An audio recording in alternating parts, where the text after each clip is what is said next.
I think very often, Brett, entrepreneurs, we're so, I call it absolute focused on what we're doing. And then we make this wealth, money, and then we don't know what to, some people don't know how to invest it. They don't know how to invest it. They don't know how to protect it. They don't know how to take care of it.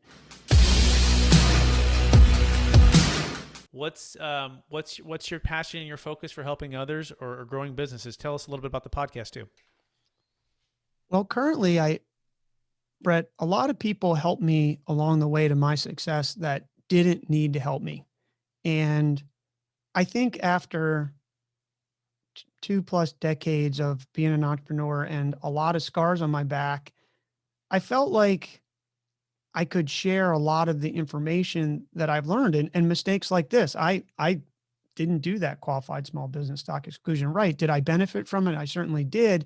But if someone had, which someone did, a friend, luckily, taught me about it, I would have been better off because of it. So I started to back in 1996, I originally wanted to write a newsletter that phishing site that I sold. The original plan was to create a magazine. So about a year and a half ago, decided that I was going to start writing a print newsletter, and bring my original vision forward. But we weren't going to talk about phishing. We were going to talk about things that an entrepreneur or small, medium-sized business owner or management in there would want to read, from real data too. I think some of the publications out there now are very aspirational and motivational, but motivation wanes and behaviors don't happen once that motivation wanes.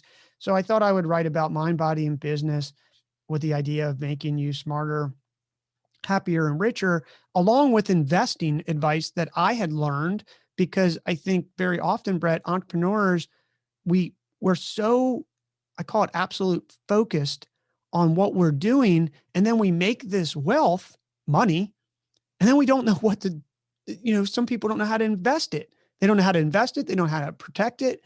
They don't know how to take care of it. And I thought to myself, well, why don't I share what my strategies have been? And my returns have been relatively decent. I mean, over the last 10 years, my retirement account, if you want to call it that, has returned about 50%. So, that was just, and I didn't do anything magical. I tell people, Brett, I didn't do anything magical. I just followed some books and advice that I read, and I stayed diligent and unemotional about the money. And so I started writing this newsletter called Build a Business Success Secrets.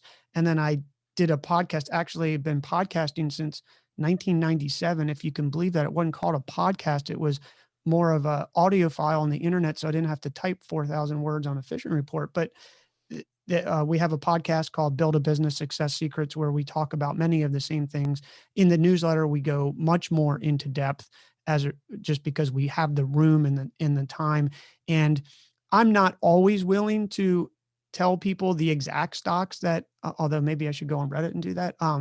That's a half of a joke, but what stocks I bought or what our Facebook advertising customer acquisition costs are today. So in the newsletter, we go over that sort of data, which is real actionable information for small and medium-sized business owners. Absolutely love that. And where can people find that exact newsletter or sign up or subscribe to that? Well, they can go to two places. One, they could go to brandoncwhite.com, or you can just go straight to bsuccesssecrets.com. That's B as in business, successsecrets.com. Excellent.